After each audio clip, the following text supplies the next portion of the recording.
Istiqlal Khairul. Dan saya Putri Saifa. Ini adalah liputan Saluan Sultan.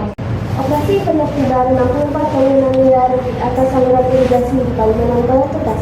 Seluruh puing telah dibersihkan dan kini area tersebut kembali lapang, memungkinkan aliran air irigasi mengalir lancar tanpa hambatan. Keberhasilan penertiban ini tidak hanya mengembalikan fungsi irigasi, tetapi juga membawa dampak positif bagi lingkungan sekitar, termasuk bagi para pelajar.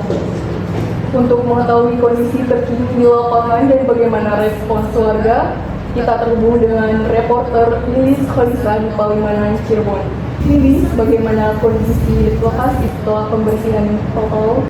Selamat siang Mbak Isti, Mbak Ciko, dan pemirsa. Jika beberapa hari lalu area di belakang saya puing-puing sisa pembongkaran, kini pemandangan ini sudah berganti total. Seluruh 64 bangunan liar yang sempat berdiri di atas saluran irigasi di Palimanan ini telah tiada. Yang tersisa hanyalah saluran air yang kembali berfungsi optimal dan area yang terlihat bersih dan rapi. Kondisi ini tentu sangat berbeda dengan sebelumnya, di mana tumpukan sampah dan bangunan semi permanen membuat area ini kumuh dan menyebabkan aliran air. Tugas gabungan berhasil menuntaskan pembersihan sekuat target dan pemerintah daerah berkomitmen menjaga agar lahan ini tidak disalahgunakan lagi. Dampak positif ini secara langsung dirasakan oleh warga, terutama para siswa sekolah yang setiap hari melintasi. Pemirsa sekalian di rumah, saya di sini akan mengajak Anda untuk mendengarkan langsung tanggapan dari salah satu pelajar setempat yang biasa lewat dari jalan sini.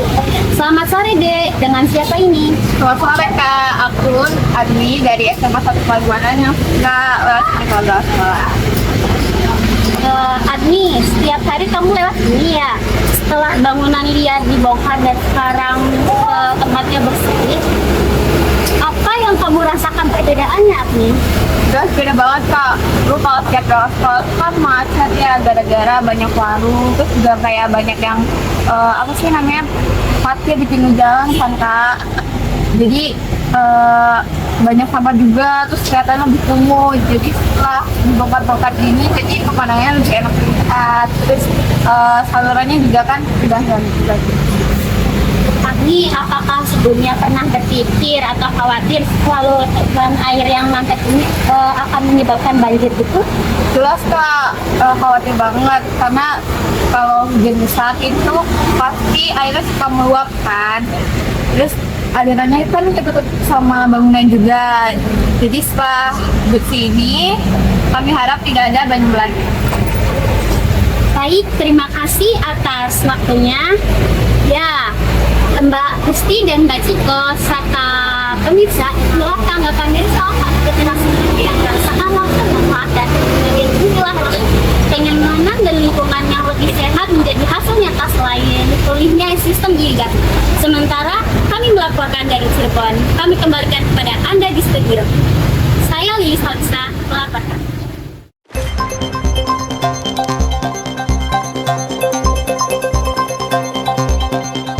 Menteri Pertanian Mentan, Andi Amran Sulaiman, menemukan adanya dugaan minyak goreng bersubsidi yang takarannya disunat. Kemasan yang diklaim 1 liter ditemukan hanya berisi 750 hingga 800 ml. Temuan ini didapatkan saat Mentan melakukan inspeksi mendadak di salah satu pasar di Palimanan. Untuk mengetahui lebih detail mengenai lokasi dan temuan lain di lapangan, kami telah terhubung dengan reporter kami, Dina Natakayana, di Pasar Minggu Palimanan, Cirebon. Dina, apa saja temuan utama Mentan di sana? Halo, selamat siang, Starwan dan pemirsa. Saat ini saya berada di lokasi di mana Menteri Pertanian melakukan sidak dan menemukan praktik serangan isi minyak kita yang merugikan masyarakat. Temuan di sini sangat jelas, yaitu adanya disparitas antara label kemasan dengan isi sesungguhnya.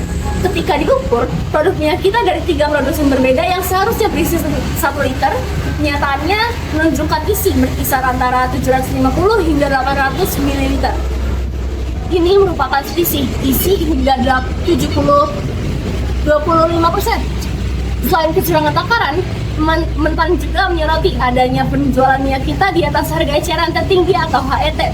Produk yang HET-nya sekitar Rp15.700 dijual dengan harga Rp18.000, melampaui batas yang ditetapkan pemerintah. Mentan menyatakan kecurangan ini adalah kejahatan serius yang harus ditindak tegas. Beliau meminta Satgas Pangan dan Bareskrim Polri untuk segera memproses hukum perusahaan produsen yang terlibat, bahkan hingga pencabutan izin usaha. Menurut Mentan, tindakan ini dilakukan untuk memberikan efek jera dan melindungi hak konsumen. Hingga saat ini, penyelidikan lebih lanjut masih berlangsung oleh aparat penegak hukum di lokasi. Kembali studio, Sarwan dan dengan Mbak Isti dan Mbak Ciko.